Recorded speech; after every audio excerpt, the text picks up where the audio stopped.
Hello, hi everybody, welcome. Welcome to another Digital Load AMA stream. Thank you so much for everyone who's already showed up in the chat. Who have we got in so far? We've got Squidward, we've got Jetstream, we've got Pie and Cheese. Hello everyone, hello, welcome. It's good to have you here. You're muted. Am I muted? Oh my goodness. We are off to a wonderful start.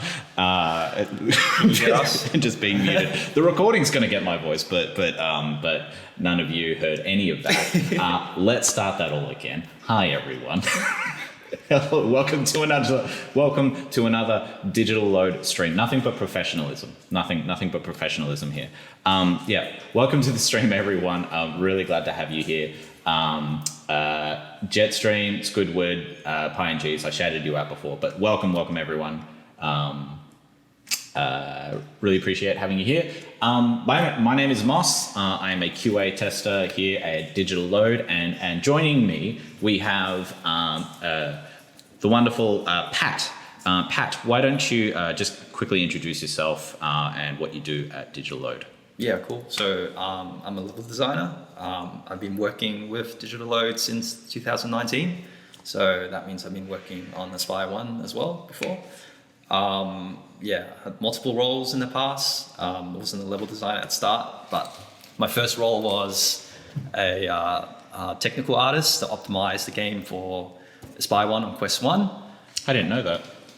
Yeah. It was like an interesting first day. It was like see this game that's running okay on the PC, like put it into this little small device.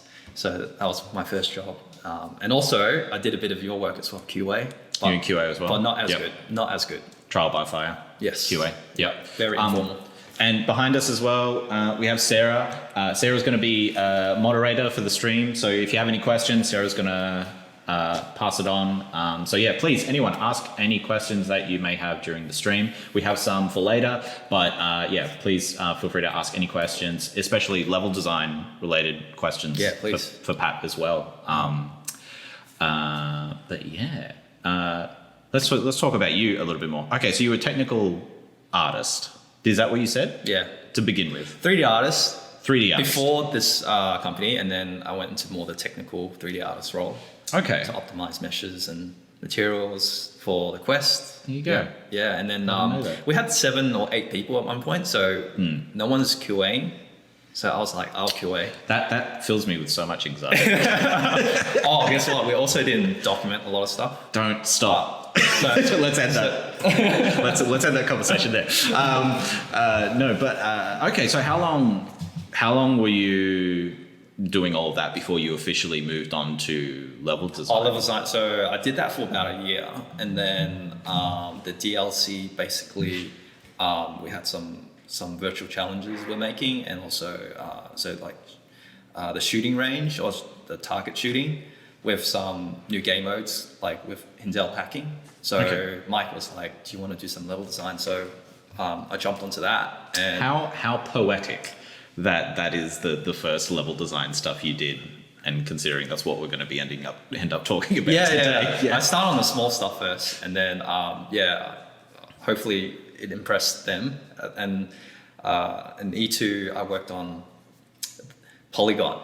Yeah. And it sounds like I don't know what I'm talking about, but we got like internal names for the maps. So I gotta like convert them in my head. So, you actually asked me this morning, hey Moss, what's the name of these 2 levels for the people who actually play the game? Because even today we refer to a lot of the levels with like the code name that we used for them.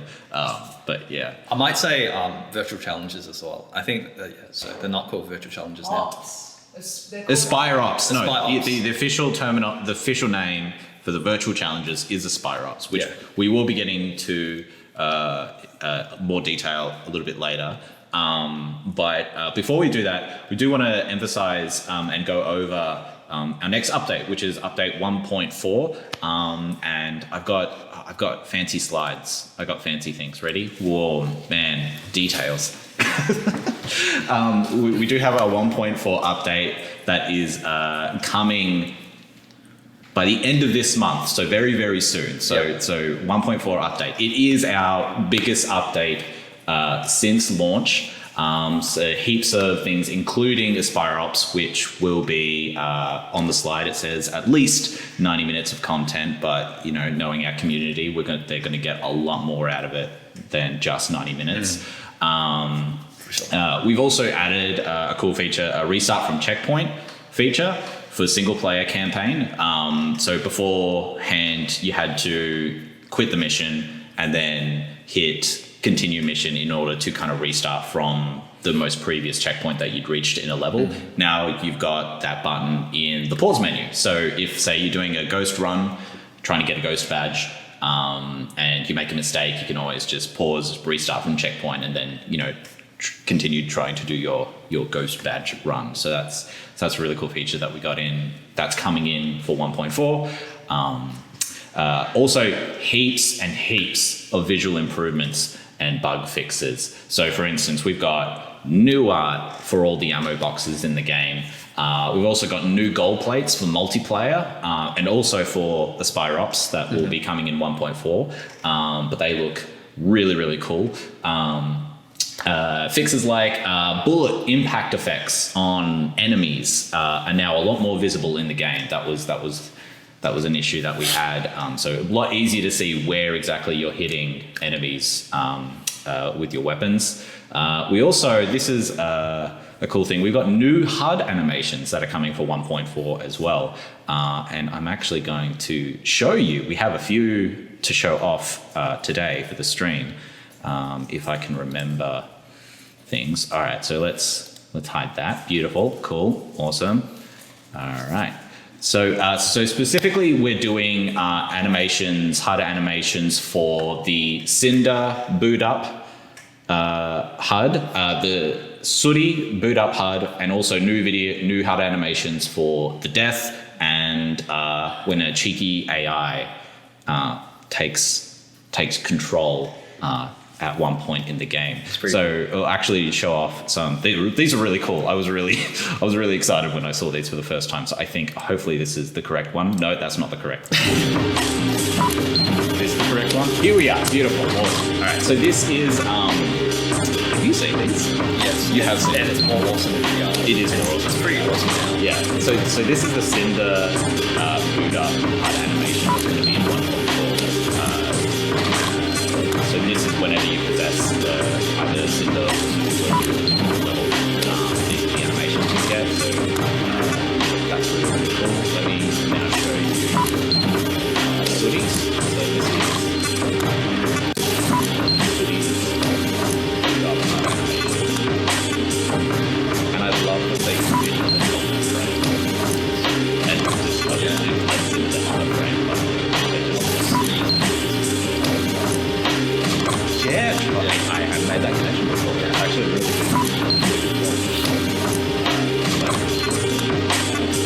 good. Cinder and Sooty, we have a new death animation that they both share. So this is what.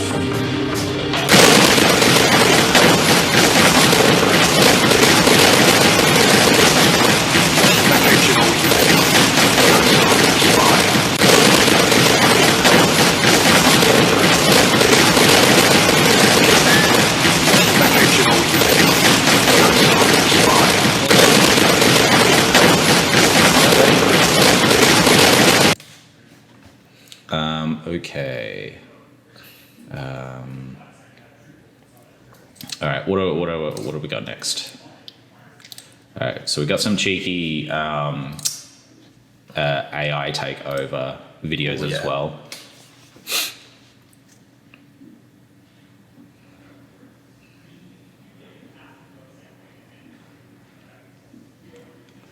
Whoa. I love it. I love it. I love it. That's really? Awesome. They're so cool. Oh, I kept meaning to get the headset and actually check it out. That's awesome.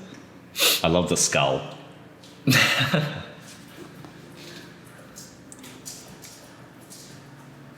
Wow. That's cool. All right, so that's Cinder, and then you got Sooty as well. Nice work. Got their own. Yes, these were done by one of our artists, Darren, and they look. Anything that Darren does looks amazing. So yeah. He did the introduction animation too. Oh yes, For yes. the stream. Yeah, the one that you see at the beginning of the stream. Darren did that as well.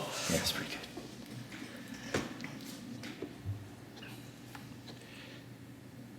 That looks sick. That looks so sick. So I've actually got the first version of the boot up animations that Darren did, and this is a nice little kind of glance into.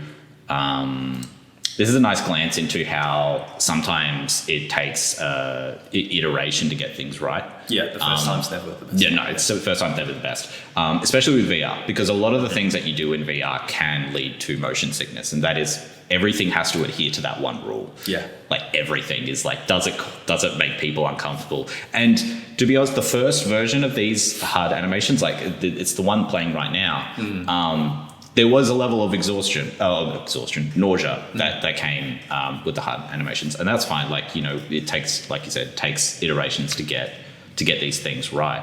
But it's just really interesting to see.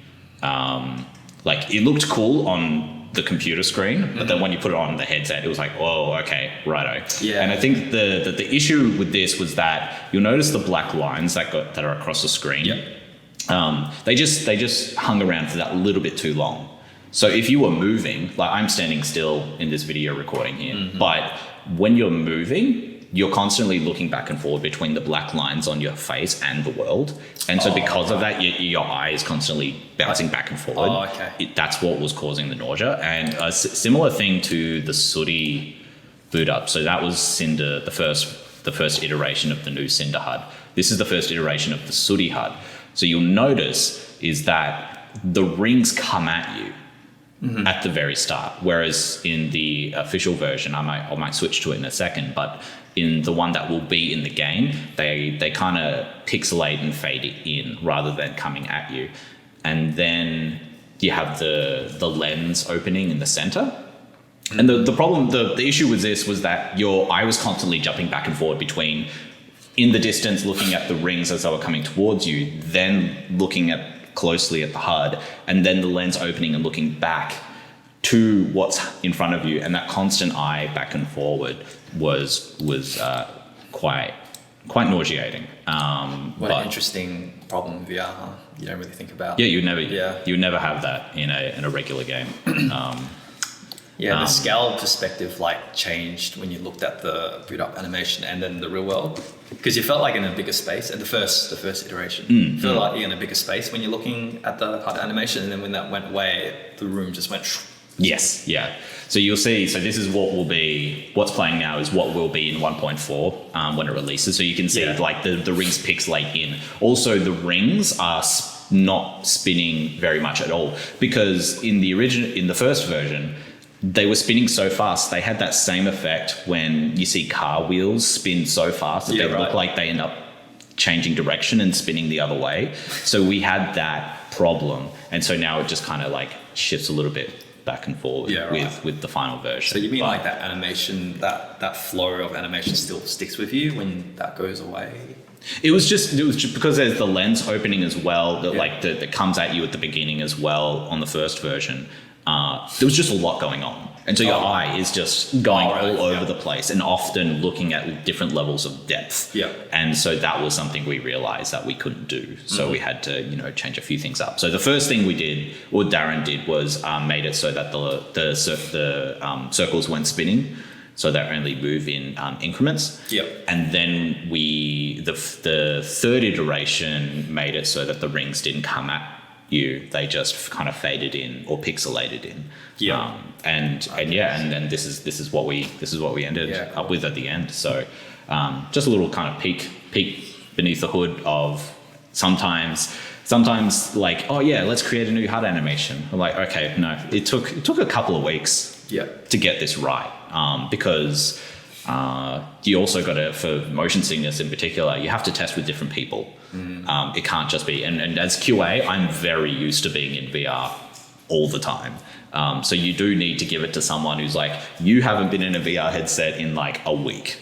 Yeah. Can you give me an opinion on what this looks like? But overall lesson learned, probably simple movements with the animations. Up close stuff. Yeah. For VR. For VR, yeah. So and whenever we do new stuff like this in the future, anything like even related to like HUD animations or anything like that, we now know from that lesson that like, sometimes less is more, because it means that there's no risk for motion sickness. Eye darting. Yes, yeah. Eye darting and like jumping between different levels of depth is a really big thing. So, yeah, cool. What else we got there? So in 1.4 as well, like I said, heaps and heaps of bugs have been fixed in this next build, and in particular, a bunch of bugs that have been reported by our community, which I wanted to highlight because having all you players play our game and give us feedback and also let us know about potential bugs that we never would have found. It really matters a lot. So I wanted to actually take a moment to highlight a few members of the community who've pointed out a few particular things. Shout out to Linus, who gave us a heads up about an issue with if you denied microphone access when you boot up the game for the first time and then you tried to do a voice command, it would just the game would just constantly ask you to give microphone permissions. So we fixed that, and we've made it so that if you originally deny microphone access when you boot up the game, it'll just turn off voice commands so that you shouldn't get that, but you can still use the voice command UI menu. Yeah. So that's still there. So thanks. Cheers to Linus for pointing that out. Shout out to Reckless Lee for pointing out a few particular cheats that were unlocking correctly. They were actually, you could not unlock these cheats. They were set up so that you would unlock them no matter what you did in a level. But like when you finish a mission, you'll get it. Yeah, you just finish a mission, like you just unlock them. So there was a few cheats that were unlocking incorrectly. So thanks Recklessly for pointing that out.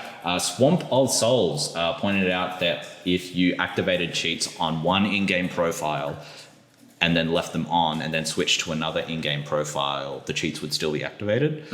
So thank you, Swamp of Souls, for that. And Pie and Cheese pointed out a couple of incorrect voice lines and a few issues with some NPC profile pictures. So thank you very much. This one relates to you. I'm going to try and pronounce this correctly. Quinn Kalir pointed out a few gaps in the rock climbing section in Polygon. That's been a big thing for me and Pat, going back and forth, making sure all those that area is all good level design wise. But yes, no, again, thank you very much. Massive thank you to everyone in our community for pointing these things out. We really do appreciate it, and it helps us make a better game for you. So thank you for that. And just to reiterate, the 1.4 update is coming by the end of this month. So really, really soon. What is it? The 10th? The 10th of March. So pretty soon. So be excited about that. All right. Now to the main event. Espire Ops. So first of all, Pat. Yep. What are Espire Ops? Espire Ops. Espire Ops are like small. They can take about 2 to 10 minutes missions. We've got about 13 of them. And we made it for a few reasons. One is because it gives a more casual approach to the game as well, because they're quite short missions. Another one is we made it so then we give those completionists and skill players something to do as well. Even though they're short missions, but they're designed to be played over and over and over again to achieve certain things. So just like the mission, the mission campaigns, they have the 5-star rating system and the badges. They encourage players to play a certain way. We think that the best way to play Aspire is to play, I call it the Big Four. Probably should come up with a better name, but the Big Four, meaning you have to play 4 skills. So one is like not being detected, having few resources or be efficient with your resources. Third one is to be a pacifist, so don't kill guards, knock them out, or even better, just don't touch them at all. And the fourth one is to do those 3 steps, but fast, really quick. And on top of that, if you want an extra, there's certain levels where it's preferred if you play this character in terms of like beating it much easier. So choosing the opposite character adds another level of challenge. I think it's something that the internal people here have fun with, playing as sooty trying to take down guards, like, you know. That was going to be one of my questions is like because these challenges were in Espire 1. Yes. Not the one specifically that's going to become in 1.4, but Espire Ops as a challenge mode was in Espire 1. So people who played Espire 1 will be somewhat familiar with these challenge modes and types and things like that. Yeah. But the big difference between Espire 1 and Espire 2 is that we have two characters who are very, very different. And you can play them both. Yeah, and you can play them both. Every challenge you can play is either Sooty or Cinder. But my question was going to be, what was that process like having to design these challenges with both characters in mind? So the challenges, we're actually using some of the interesting areas of Aspire 2 campaign. So in terms of like character paths, they're already there. So we just, which is like a win there straight away.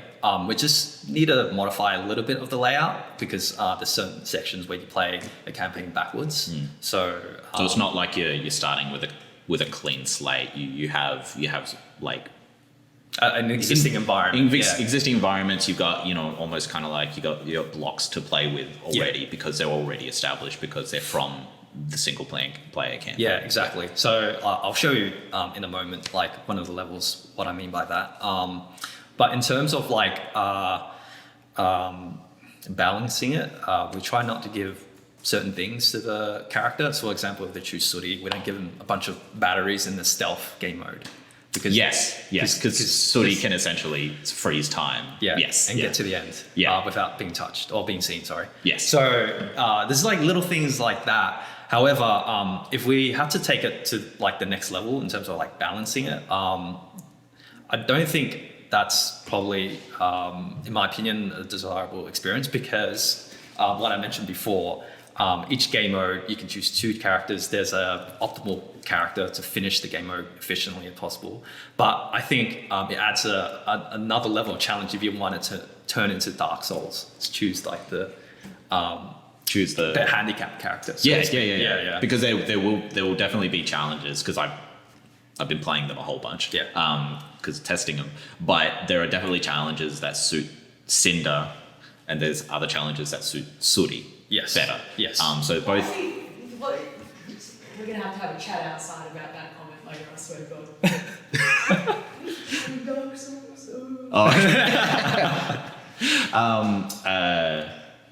Okay, so would you say it was a significant leap in difficulty designing challenges for Aspire 2 versus Aspire 1? No, I don't think so. No? Not really, actually. I think, if anything, the challenging part only was trying to cater for different play styles, play styles, different skills. So I mentioned like we made it for the casual player and also we made it for the skill completionist as well. So one thing that we removed was timers. So Aspire 1 virtual challenges, we had a timer that we set. So if you don't complete the challenge in a certain time, you just failed the mission. Well, we've kind of flipped that. So it's more there's a timer, but the more time you have, the less points you'll get. The less your expenditure. So, So in the UI, there'll be like a timer that counts upwards, and it'll reach to a point where it'll turn red, and it'll say overtime. That doesn't mean you failed the mission. It just means that now overtime means the mission's going to cost more. True. As it goes by. And for the completionists and the hardcore players, like there'll be that balance you'll have to find where do I spend more time to do a stealth run to get good expenditure and like take my time to not get seen or to slowly take out all the guards in the level or That's do I That's one of our developers. Is he watching? Probably. He's really good. I call him the one go Cyrus. No, first time Cyrus. The one time Cyrus because he completes it the first time, but like really slowly. But he has an unfair advantage because he's played the levels from the first iteration. Yes, and he's a programmer. He knows every single. He knows exactly how all the the ins and outs of all the mechanics of the game work. Meanwhile, I pick the hardest level, and then I fail it so many times, but then like all the rest are easy because I wasted all this time trying to grind out the hardest level first. Yeah. Which is exactly what I did when I first joined the company.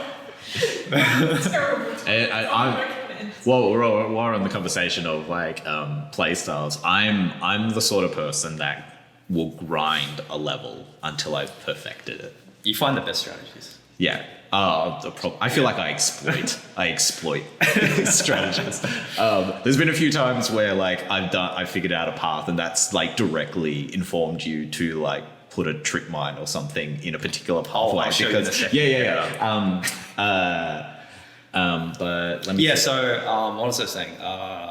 So yeah, we don't have the time anymore to give those casual players more of the time to explore the level and find their feet. Yep. At the same time, so actually, I'll step back. We made the virtual challenges really hard at the start, but in a good way because we actually enjoyed the game internally because we made the game for 2 years. You know, I've been playing this one game non-stop for over a year now. So yeah. So it was like making these challenges. I'm getting feedback. It's really great. It's like this is really challenging, and then we give it to external testers and. They just couldn't beat some levels actually. They just found some levels to be off-putting because it felt a bit unfair. So we addressed the feedback and we made it easier. But then now we lost that kind of soul in the company of like, we like these levels to be hard. So the compromise there was we'll make the game not too hard. So the casual player can at least complete it. It'll still take you multiple goes in certain challenges. But the hard part is trying to get all the badges and the 5 stars rating. Yeah. That's when it gets really hard. Because, I think the game's really fun when you try to, weave through all the guard patrols really fast as possible. Yeah. And finding little tricks where you don't use instinct. You don't rely on repairs. Yeah, well, this is a good segue into the different challenge types that we have that will be coming in 1.4. So we've got three different challenge types. So we've got elimination, which is kill or knock out all the guards and get to the extraction point. Yep. And then there's stealth, which is get to the goal plate without being seen. Mm-hmm. And then takedown, which is kind of like a combination of the two, which is knock out or kill all the enemies without being spotted. Yeah. Get to the extraction point. Yeah. So like the reason why we chose takedown, for example, because it does encourage like a player's play style, which is like we call it internally Panther. So it is quite challenging to go through and eliminate every single guard without being spotted. And then we take it kind of like to the next level, which is Ghost, which is basically not being seen at all. No. Yeah, it is the most challenging playstyle in stealth games. Yeah, getting Ghost on some of those elimination challenges was difficult. Yeah, it was difficult. And that is something we have to do. We have to actually make sure that you can get all the badges on all the levels. So which was impossible at first. At first it was impossible. So it took a lot of iteration. Yeah. This whole process has been like probably in terms of like focusing on a particular thing, probably the most iteration we put into something, like in terms of constantly getting feedback from both testers as well as the dev team as well, testing, for instance, you and me very familiar with the game and playing it, whereas we got members of our dev team who don't usually play as often as we do, getting them to play it. It was a very, very community effort in terms of the dev team. So I think it was really somehow cool. In a sci-fi world they can wipe our memories. That'll be the best. Let's just play. So you can play things again. Yeah. Oh, I'd love that. Yeah. I would love to watch certain movies or play certain games. I was going to say the same thing. Fresh without having to for the very first time again. That would be amazing. That's a dilemma. We know every single part of the level, and I remember Float was saying that. Who's Alex Float's the other level designer. Our other level. Yep. Yeah. He worked on an Espire 1 map, and he looked at it and he said, "I've been seeing this level for 5 years." I don't know if I have a fresh mind on it. True. Yeah. I mean, is that something you came across? Like, because you have such Yep. familiarity. with Yeah, levels. I think the best thing is like when you're making content, you want to test it, is like just get a fresh person to come in and just stare at the back of their head, and you can get a feel if they like it or not. And you get the perspective of like a first time player. Yeah. Because they're literally the first time player. So, it's been tricky. What are we talking about again? We started getting into an existential crisis of wanting to watch our favorite media and content for the very first time again. But there is actually going to be a couple of Espire 1 maps. Oh, yes. That will be in some You're really of the good challenges. with the segues. Okay. It's almost like we're paid professionals. I wouldn't call me a professional when it comes to streaming. So there are a couple of challenges in 1.4 that will be featuring some Espire 1 maps. So those of you who have played Espire 1 will have slight advantage because you'll be familiar with those levels. But we'll wait for you to discover that yourselves. Mostly from the maps are based on E2 campaigns. So we go back to 33. 30. Yep. That's one of the levels that Snowblind. Snowblind, 33. Polygons. Polygons in there as well. There. That's it. Is that really? Yeah, we that's only it. did those 3 levels. In the future, we hope to visit to Definitely. Sky High. Can't use all the levels immediately. We'd have nothing left to show off. You got to spread that stuff out. I don't know if that's actually what happened, but I'm just making that up. All right, moving on. So we're actually going to check out behind the scenes look at one of the. This is what stealth. This is the This is a stealth mission. So, and it's based in Polygon. If people remember in the campaign, it's. So I'm gonna give you control. Yeah, sure. Right here. Be closer to the mic. Hello. There you go. Here's mouse. So Pat is gonna. This is the Unreal Engine editor open right now. So this is what it looks like if you opened up this level in the Unreal Engine. So some of you will recognize this as Tox's lab on the Polygon level. Do you have an idea of how you want to like fly through this? Yeah, so like my process in making the virtual challenges, Espire Ops, is we basically try to find an interesting spot in the campaign. In other cases, we can make them from scratch as well. But in this scenario, we're making a virtual challenge. Espire Ops in Tox's lab, the Tox's sequence in Polygon. So we think of a game mode first. I think stealth is a good one for here. And then the second step is we try to figure out the starting and end point. So in this scenario, I put the starting point here. And we're going to go backwards compared to the campaign. That's also that must have been a fun thing to do when coming up with picking the areas for these. Is that like being able to kind of flip a map on its head almost? Change this perspective. It's also tricky too because then we also light it from the perspective of going in the regular way in the campaign. True. And then when we look backwards, one issue is like everything's like super dark. And we get Alex Float, really good lighting designer that comes in and just does a great lighting pass. Which is like another step as well. We do a lighting pass because Espire 2 has a light and shadow system. We try to figure out what's the great shadow hiding spots. So that's another difference between making Espire 2 to Espire 1 maps. Because you didn't have, was there no light No, and there shadow? wasn't light and shadow. At least it wasn't like a complicated version of that. Not as thorough as what we've done for Espire 2. Yeah, there you go. So and then the next step is, by the way, this is how I make it. The other people who made it was Alex Float and Alex Fewings. So they design a few other maps that they have probably different ways to do it, but this is how I do it. Just to let you know.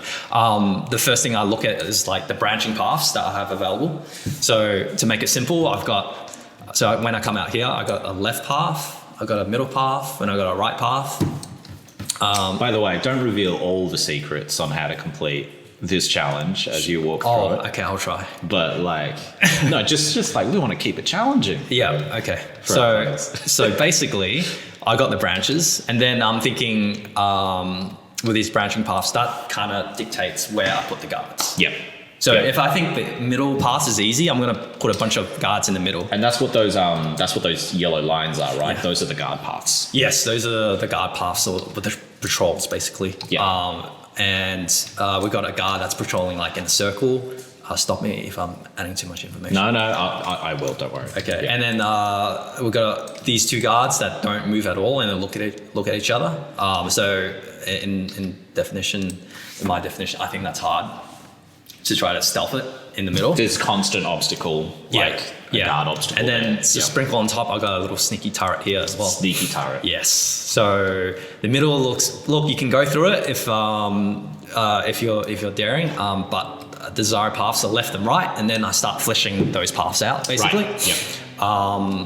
I also modify the entries and the doors that are in the campaign. So for example, here straight away when I open the map, True. There's a there's door a locked there. door Yeah. in the campaign. There you go. And then you have to solve it through like a puzzle. Yep. And with Espire Ops, you got to make it streamlined as possible in terms of navigation, because you're playing it over and over and over again, and also it's time sensitive because hopefully people are like chasing those times and Yeah. the leaderboards. Yeah. So no puzzles, removing those doors, getting those players going in the rooms really quickly, creating character paths. You can figure that out. Would you say that you sometimes create pathways to almost encourage players to be a little bit reckless? Like, so if you've got cool, there's a really cool path over here, but you know, if you're too carefree, you might come into some obstacles. Have you ever approached it that way? Like make those paths really clear, and then like, haha, got you. There's a tree line there. Yeah, Yes. yeah. You got to have some risk in creating these paths for the player. Yeah. If they're easy, the more risky. That's my rule. And also, Like that, and be sneaky as well a little bit. Put a little decoy there. Oh, mate. The amount of times you've caught me with decoy is ridiculous. And yeah, thanks to Alex Feelings too. He does it too. I'll float too. Which map? Yeah, he's done it a few times. It's a combined effort. Yeah. It's a group effort. So then I start defining the character paths a little bit more. This ladder wasn't here in the campaign. So this is reachable by only Cinder. Cinder, yep. Yep. So that's not a sooty path. Yeah, there. that's a sooty path there. Yes. So only sooty can go down that vent. Yeah. And then I'm going through these paths and trying to like flesh them out more. Because another thing with virtual challenges is compared to the campaign, when you're making a campaign, at least in my opinion, I'm making more of like a golden path. So what that means is this is the optimal path. This is such a big campaign, and I'm going to make it a little bit easier for you to not have choice paralysis. In virtual challenges, it's the opposite because you're playing it so many times. You know, it's not overwhelming, but like you kind of think when you first look at a virtual challenge, which paths do I actually take? And over time, as you're playing, you're growing with the virtual challenge because you're understanding there's these multiple paths. Yep. So in essence, like I think more choices in virtual challenges, the better. And it's also really fun when I watch on YouTube where like two speeding players on leaderboards like Doing different things. different paths as well. So in the virtual challenge, in this specific one, Espire Ops, I'm making this path here that goes into the middle. In the campaign, it's just like a railing that goes along the edge of the space. Yep. So yeah, I give that dilemma to the player. Do you want to go left? It's a bit more direct, but on the right there might be a little goodie in there. Not official or anything. No official. No official goodies. Yeah, we're going this. We are neither going to confirm nor deny that there are official goodies. And also just give them a choice between the two characters too, because Suri can go into the middle of the map through this vent. So I want to give Cinder another choice. Yeah. Goodies is a good point because one big thing that we kept going back and forth on was resources. because you don't want to give the player too many batteries, and you don't want to give the player too much, Espire ammo, so trank or noise maker ammo, because it would make it a lot easier. Was that difficult getting that balance right for the resources? It actually wasn't that hard at the start. Okay. But then as the game, people test it a lot more. One challenge is the pacing of a virtual challenge, Espire Ops, is much quicker, so people don't explore as much compared to the campaign. True. People take their time in the campaign. Yeah. So I'm getting feedback. People saying the challenge is hard. It's especially with stealth and takedown, because there are very few moments in the single player campaign where you can actually fail a mission. Yeah. Whereas with the challenges, you could very easily fail a mission. Yeah, there's a lot more tension in a virtual challenge. Yeah. Or Espire Ops, whatever game you're playing. Should we get a counter? You should put a counter. Oh, how many virtual challenge? How many? We're recording this, so we can look back through the footage. We'll do a super cut if he's saying the wrong words. Yeah, saying the wrong words and calling things the wrong things. What was I saying? Oh yeah. So for example, some of the Espire Ops are getting hard. So I was like, no problem. I'll put more resources in. But Okay. even the best players, internally, couldn't even find them because they're thinking of the gold plate. Just the getting to the gold plate rather than or stealthing or whatever, right? Yeah. So they don't explore as much. So the solution to that is that I put them in really obvious spots. That's one. And then number two, the loadout and the ammo is actually starting on the player. So that you have enough ammo at the start, basically. Yeah. Okay. But now and then, if you want to have an optimal run, there might be one little small trank ammo that would make a big difference in getting those 5 stars and badges. But yeah, that was one of the challenges when making Espire Ops. There you go. Yeah. Was there anything else you wanted to go through on this, or otherwise we might move on to questions? But yeah, if anyone has any questions, chuck them in the Discord, in the chat. And Sarah's going to make sure that we see them. But we do have some questions already here. So let's go over to here. Some of these are actually level design related. Cool. So at least 90, quote unquote, at least 90 minutes of new content. Since that's the lower estimate, how long do you think it would take to play through the new content if you're abysmal at the game and or playing aggressively incorrectly? Ooh, that's an interesting question, because there's a difference between completing all the challenges and then playing the challenges over and over to get a better score. Mm-hmm. But if we're talking about just finishing all the Espire Ops at least once, do you have a rough idea of how long you think that would take? Oh, that's a good question. You really could spend. I've seen people play them each 10 minutes plus. Maybe I should say the later, harder ones. Those ones. Yes, that's actually something we haven't mentioned yet, is that with the challenges we're releasing, they do actually get harder. So the first takedown challenge will be much, much easier than the last takedown challenge. So they do actually, they do increase. So if you are someone who is what you said, the person abysmal at the game, there is a skill increase with these. So you are introduced to each game mode with the first mission, so it's a little bit easier for players. Yeah.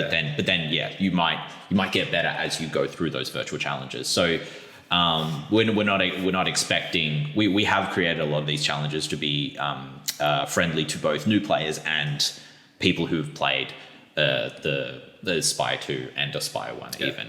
So the thing about these challenges is when you first play it, it seems hard, but then once you find that little small strategy, it makes a huge difference. And you can pretty much beat it pretty quickly. But to answer your question, I'd say you'd probably get a good if you were abysmal, probably a good 2 to 3 hours. Yeah, I think playing it once. Yeah, playing each challenge once. That would be a comfortable. That's accounted for a number of tries per mission. I'd say and you have fun. You'll have fun playing it over and over again. Yes, trying to get it. Yes, definitely. It's awesome. All right, next question is. Let's go. Yeah, you grab this one. Let's go back to Espire 1 and bring up how each challenge had 5 badges on its own. Should we expect something like that in Aspire 2? For those that played Aspire 1, you might know what I'm talking about.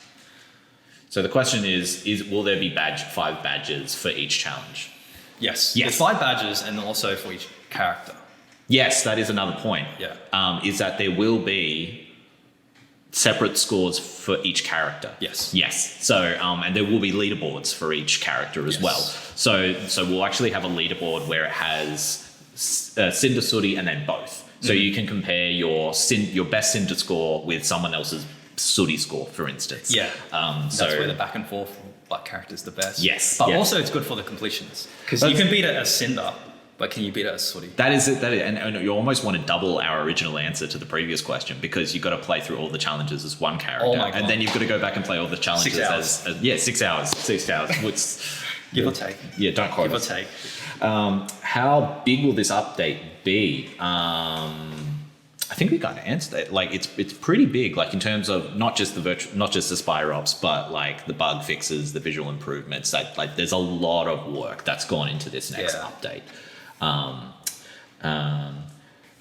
So I read these questions beforehand, and I'll explain them because but they are level design related. Yep. Why did you still make the time different on each map compared to the mission? So I think what they're referring to is the time of day. So you know how some levels are in the daytime, some are in the nighttime. Yep. They continue to say it was cool. It was a cool detail in Aspire 1, but I've never found out why the time is different on certain maps in the challenges. And it kind of, the next question almost kind of bleeds into this. I realize that you bake the lighting. How long does it take to do that? Setting up the light map, etc. Because you would have had to do it differently for each challenge since you alter the time on each map. Yeah. So first question, why do you change the time of day for each challenge? Oh, geez, look at the screen. Whoa! Oh, sorry, like you don't see this, but something happened in the editor. But like, anyway, moving on. That's pretty Continue. cool. Yeah. Pretty It colours. reminds me of on Sky High when there was like all the light maps broke and it was just like there was a rave happening on the Should side. I do, because Yeah. people can't see this, should I do a sneaky peek at what's Yeah, happening? you should. All right, ready? Just for a second, ready? Boom. That's what just happened in the editor right now. All right, let's not look at that. So what So what- first reason is just to create very different feelings of the environment, just give variety basically. That's number one. And number two, specifically for Aspire 2, it does change the lighting height or the shadow hiding spots. Differently. Yes, Yeah. Which So- you two mentioned before is that we have a much more robust light and dark system. So changing the level to like nighttime, for instance, means that you have a lot more hiding spots. a lot more hiding spots to play around with. So Exactly. that's kind of predominantly, but also like going to before that, it also makes it fresh for you as a designer. So if it's a completely different environment, like you're probably so used to Polygon being a daytime level. Yeah, It's not, that like, changing it to nighttime might give it a completely different feel for you. I can't wait to turn level 34 into like a disco or something. Oh, that would be so cool. Friday night drinks. All right, next question. What type of stealth do you... Oh, wait, hang on. Oh, wait, no. Lighting builds. There was a lighting build thing. Yes, good. What was the question again? How long does it take to bake the lighting? How long does it take? Okay, so we use this program called Swarm, which it makes a huge difference. It basically, if you're doing a lighting build for a level, it will take all the resources in terms of computers on the network to help you do that. So instead of using one computer to bake the lighting for a level, we use a whole bunch of the computers in our offices to do it together. Exactly. It makes it a lot quicker. Yeah. What's the term? Distribution something. Yeah. So that makes a huge difference because Unreal, some reason, still uses the CPU to do lighting builds. Right Really? now. Yeah. Actually, in later versions, the new ones, they're going to use GPU, but right now we're still using. We're still CPU. using. It's actually a lot more. I might be wrong, but more accurate. And so basically, if we use one PC to answer your question, it will probably be a long time. Depending on the take level. like a whole day. Yeah, depending on the level. Yeah. Yeah. If it's, for example, Polygon. Is it quicker for virtual challenges because Much quicker for virtual challenges. yeah, because they're smaller. Much We're using parts of a level rather Yeah. than the entire level itself. Yeah, actually before this, I was building one of the virtual challenges. It took me 2 minutes. Really? Yeah, 2 minutes. Which 'Cause one- I'm which one was using that? the whole. That's We're gonna use it. Brookfield. Brookfield. That's a code name, but like okay, that's interesting. Brookfield and Chryssipes. And for those of you who don't know what baking lighting is, I've explained it to people before as if it's like, so you have objects that move and objects that don't move, and we call them, the ones that don't move, we call them static objects. And so quite often when you bake lighting, you're painting the lighting onto that object. Yes, Is what is the computer's painting that. Yes. That shadow. And Yes. light. Yes. Yeah. So that's why that's a good way of doing saving on performance, because you don't actually have a real light when you're playing the game. That light has just been painted onto the level Yes, itself. So yeah. that's what baking lighting is. It takes away the stress from the GPU. Yes. And puts it into the RAM. Yeah. Because you're saving data that Yeah. way. Lighting builds. Which is a big part of us developing Aspire to being on just the Quest 2. Quest 2, yeah, standalone yeah. headsets. Got to make it as It's a performative big as difference. possible. Yeah. Yeah. Okay, next question. What are we at? We've got probably 5 more minutes. So what type of stealth do you think is hardest across all games? Is it 1, sneaking past the guards undetected, leaving them unharmed, or 2, killing every guard in the area undetected? So this is almost like, what's harder? Is it the stealth mode or the takedown mode in a way? Because the second option is you got to take out all the guards undetected, which is takedown. Oh, that's a good question. Because like if you do take them down, then you got to hide the bodies. You add an extra step. That is true. Yeah. But also stealthing it, like ghosting it, is also quite hard. Yeah. I personally find ghosting it really hard. I have yet to ghost any stealth game. Really? Or just any game at all? I go like probably 2 levels in, and then like I trip something. God. Yeah. Damn it. I find with our challenges specifically, I found takedown to be the hardest. For me, because with stealth, once you find that optimal route, you can just go that route and almost like completely ignore some of the guards. Oh, that's before, true, and yeah. you're just slowly like perfecting that route and that pathway. Whereas takedown, you have to go to every enemy. And also a specific order sometimes. yes, Yeah. yes, yeah. And timing. Yeah. So I would say takedown takes longer to perfect. I changed my answer. Takedown is the hardest one. Get your own answer. My goodness. There's like times where I start the level and then I'm just a bit slow and the guard is in a specific part of the patrol that's a bit too late for the optimal takedown. Yeah. I've restarted. Yeah. All right. What games influenced you as a game designer? What are your favorite games from a designer perspective and why?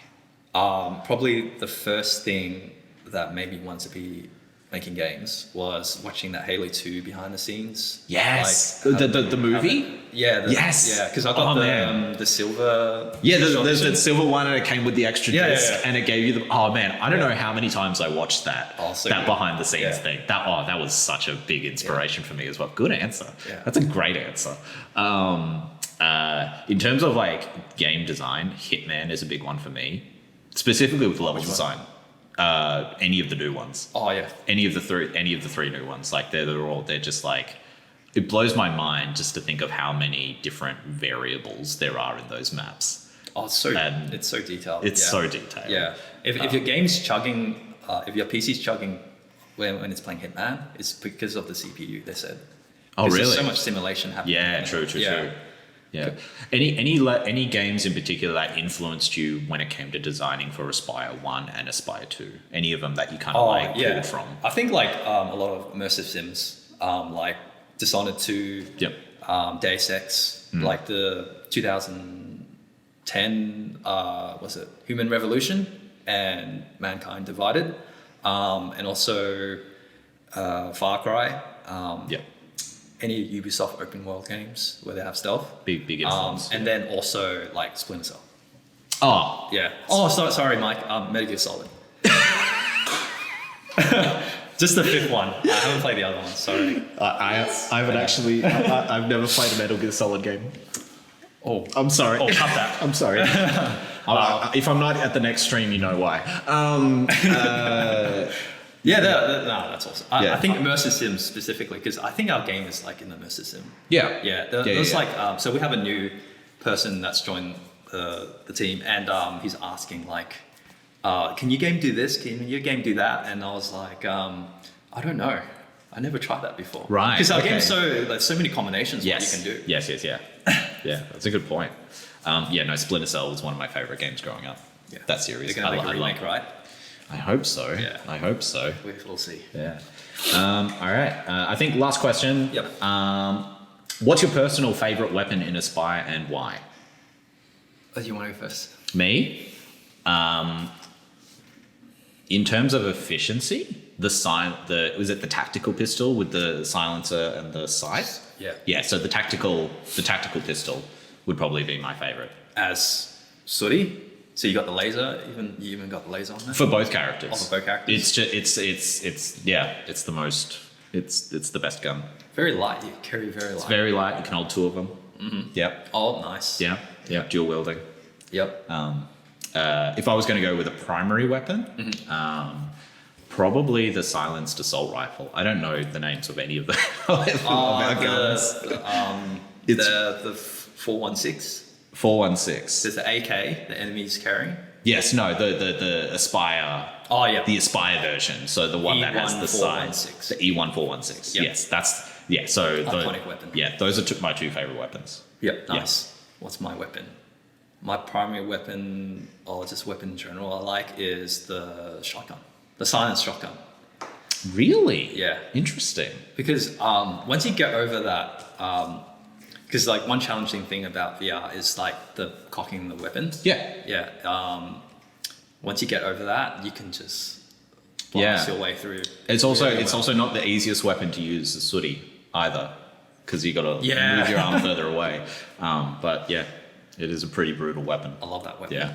And the physics. There's a second half of that question that the chat member is desperate to know, outside of not just the weapons, but the props and things like trip mines, so potentially hazards and props. What is your favourite item out of the hazards and props? My favorite prop is the Pandemic VR game disc.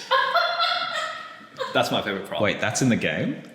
Yeah, that's in the game. Is it in Espire 2? Is it Espire 1 or Espire 2? There's a different, it's Espire 2, there's a difference between it's in the content browser and it's in the game. Yeah. It's there somewhere, I think. I'm trying to think God. of a prop. I like the decoy guards. The decoy cards are cool. They are very cool. I was very excited when they got awesome. brought into the game. So like threats, is that what you're saying? Like trip mines? I mean, including, I guess, props and trip mines and things like that. Yeah. Cool. I do love throwing trip mines on enemies. That's fun. Is that in the game? I don't know. You can do that? I think you can do that. See? Like immersive sim. You could do that. Like, I discovered you could do that while I was testing ages ago. I don't know if we ever fixed that. Before Pine Cheese jumps in and tells us to make that a challenge, there's so many reasons why that would be a really, really bad challenge. Yeah, that would be. It would be a nightmare. It would be a hard one. But yeah, I think you can still do that. Don't quote me. Okay. I can't think. Oh no, the live stream is mysterious. Oh no, this is deleted. Oh, you can put trip mines on props, can't you? Yes, you can do. I know for certainty that you can put trip mines on props. So if you find like a box or something, and then you put a whole bunch of trip mines on that, you can almost use it as like a massive. I love my game. Massive bomb. I love our game. Yeah. So good. There's a lot you can do. So much stuff. I'm just going to quickly just go through any last minute questions. Just a quick one. Do you all read the Discord and see the memes and stuff we make? 100%. Definitely. Pie and Cheese, we can't show it because it has copyright content, but Pie and Cheese made a video where hiding in a Sooty locker is Sooty with a shotgun, and then opens it up, and then there's a guard there, and then it cuts to the clip from Home Alone where the kid's got Macaulay Culkin shoots him in the face with a BB gun, right? Yeah. I laughed so hard when I saw that. But yes. In answer to your question, yes, we do. We'll share links somewhere, right? Yeah, it's in the Discord. In the Discord. It should be in the memes channel. That's all we have time for. But before forever. I'm having fun. Yeah. This is great. But before we finish, we do have one last thing to say. So what's coming next is we have a big opportunity for Aspire 2 that wasn't on the original roadmap that we shared with Mike on the last stream. And it's currently in the works. We can't talk about it. We can confirm that it is not a port, but we really can't go into any detail about it at all. But stay tuned, more information coming soon. But that's all we can talk about in terms of what's coming next after 1.4. Thank you so much, everyone, for being part of the stream. The stream will be uploaded to our YouTube channel. So follow us on all our socials. It's Aspire VR, I think, on everything. So Discord, YouTube, Twitter, it's Aspire VR. So if you want to rewatch this talk again, it'll be on our YouTube channel in a few days. But yeah, thank you so much, everyone, for hanging out. Thank you, Pat. Thank you. Thank you for having a chat with us. Let us know if you want to see more level design stuff.